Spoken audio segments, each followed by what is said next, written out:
Hello viewers, আসসালামু আলাইকুম। কেমন আছেন আপনারা সবাই? আশা করি সবাই ভালো আছেন। তো আজকের ডেইলি আপডেট 20 নভেম্বর 2024। সম্প্রতি সরকারি চাকরিতে প্রবেশের বয়সসীমা কত নির্ধারণ করে অধ্যাদেশ জারি করা হয়েছে। তো অধ্যাদেশ জারি করা হয়েছে 32 বছর, এটা আপনারা সবাই জানেন। সম্প্রতি প্রধান উপদেষ্টা রোহিঙ্গা বিষয়ক হাই রিপ্রেজেন্টেটিভ হিসেবে নিয়োগ দেওয়া হয়েছে কাকে? হাই রিপ্রেজেন্টেটিভ হিসেবে নিয়োগ দেওয়া হয়েছে খলিলুর রহমানকে। সম্প্রতি যুক্তরাষ্ট্রের দেওয়া ক্ষেপণাস্ত্র দিয়ে রাশিয়ায় হামলা করেছে কোন দেশ? সম্প্রতি যুক্তরাষ্ট্রের দেওয়া ক্ষেপণাস্ত্র দিয়ে রাশিয়ায় হামলা করেছে ইউক্রেন। এই কারণে কিন্তু রাশিয়া অলরেডি পারমাণবিক যে অস্ত্র ব্যবহার করার অনুমতি দিয়েছে। 2024 সালে বৈশ্বিকভাবে বেসরকারি নিরাপত্তা সেবার বাজার মূল্য কত হবে? 2024 সালে বৈশ্বিকভাবে বেসরকারি নিরাপত্তা সেবার বাজার মূল্য হবে $250 বিলিয়ন। $250 বিলিয়ন। চট্টগ্রাম সিটি কর্পোরেশনের আমবাগান এলাকাস্থ শেখ রাসেল পার্কের নাম পরিবর্তন করে কি করা হয়েছে? শেখ রাসেল নাম পরিবর্তন করে শহীদ ওয়াসিম পার্ক করা হয়েছে। শহীদ ওয়াসিম পার্ক, চট্টগ্রাম। সম্প্রতি শ্রীলঙ্কার নতুন প্রধানমন্ত্রী হিসেবে নিয়োগ পেয়েছেন কে? সম্প্রতি শ্রীলঙ্কার নতুন প্রধানমন্ত্রী হিসেবে পেয়েছেন হরিণী অমরাসুরিয়া। অনুরা কিন্তু আপনার প্রেসিডেন্ট, অর্থাৎ প্রেসিডেন্ট হিসেবে তিনি বিজয়ী হয়েছিলেন। তো প্রধানমন্ত্রী হিসেবে নিয়োগ পেয়েছেন হরিণী অমরাসুরিয়া।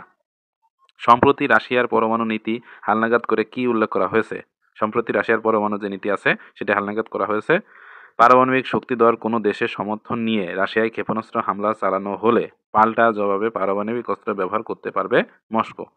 এটা নিয়ে কিন্তু টক অফ দ্য টাউন এই বর্তমানে এই আলোচনাটি, কারণ রাশিয়া অলরেডি অনুমতি দিয়েছে। জানি না বিশ্ব কোন দিকে আগাচ্ছে।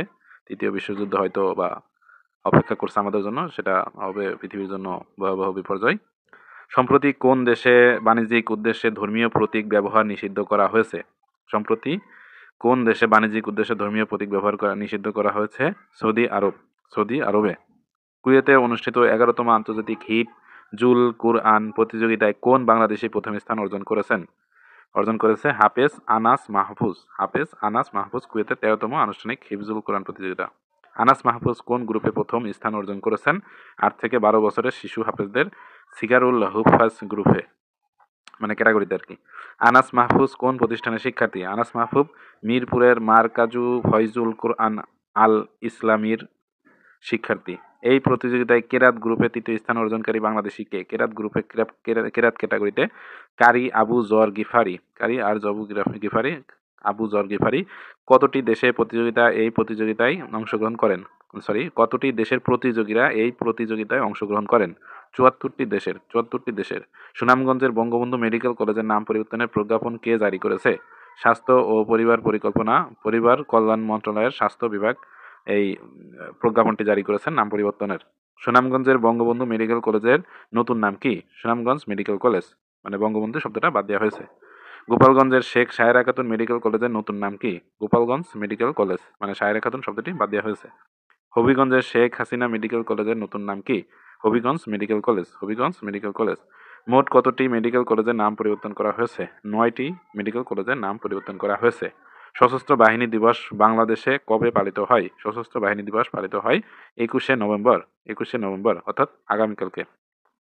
পাকিস্তানের নতুন ব্যাটিং কোচ হিসেবে কাকে নিয়োগ দেওয়া হয়েছে? পাকিস্তানের নতুন ব্যাটিং কোচ হিসেবে নিয়োগ দেওয়া হয়েছে শাহিদ আসলামকে। তো ধন্যবাদ, আজকে এই পর্যন্তই। ভালো থাকবেন, সুস্থ থাকবেন। আল্লাহ হাফেজ।